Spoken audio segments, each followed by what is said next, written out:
নমস্কার বন্ধুরা, tasty food কিচেনে তোমাদের স্বাগত। আজকে আমি টেস্টি ফুড কিচেনে করছি বাটা মাছের ঝোল। তোমাদের দাদাভাই জ্যান্ত বাটা মাছ এনেছে, আর জ্যান্ত বাটা মাছ কলা দিয়ে আর কাঁচকলা আর আলু দিয়ে কিন্তু ঝোল করব। তার জন্য দেখো বাটা মাছগুলো খুব ভালো করে ধুয়ে নুন হলুদ মাখিয়ে নিলাম।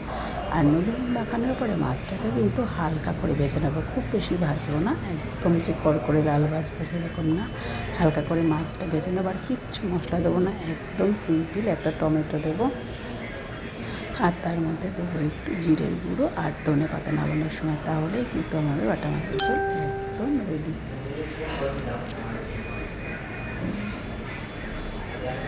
এবার দেখো মাছ ভাজার তেলে আমি প্রথমে ফোড়ন দিলাম একটা তেজপাতা আর মৌরি। এই ফোড়নটা দিলে মৌরির যে একটা ফ্লেভার, খুব সুন্দর একটা গন্ধ বেরাবে এই তরকারিটা দিয়ে। বন্ধুরা একবার জাস্ট তোমরা খেয়ে দেখবে, আর আমার রেসিপিটা ভালো লাগলে অতি অবশ্যই লাইক কমেন্ট শেয়ার করতে ভুলো না, আর একটা সাবস্ক্রাইব করে রেখো বন্ধুরা ইউটিউব থেকে তোমরা দেখলে। আর যদি ফেসবুক থেকে দেখো তাহলে আমার ফেসবুক পেজটা কিন্তু ফলো করে দিও। এবার দেখো এর মধ্যে আমি ধুয়ে রাখা আলু আর কাঁচকলাটা দিয়ে দিলাম, বেশ একটুখানি ভাজা ভাজা হলে, আর ভাজা হওয়ার আগে অবশ্যই কিন্তু ভাজা হওয়ার সময় কী দিতে হবে, নুন আর হলুদ, তাতে কালারটা খুব ভালো হবে। আর আলু কলাইগুলোর মধ্যে কিন্তু নুনটাও খুব ভালো করে ঢুকবে। একটু ভাজা হয়ে যাওয়ার পরে এর মধ্যে একটা টমেটো দিয়ে দিলাম, আর টমেটো দেওয়ার পরে এর মধ্যে দিয়ে দিলাম 1.5 চামচ মতো জিরে।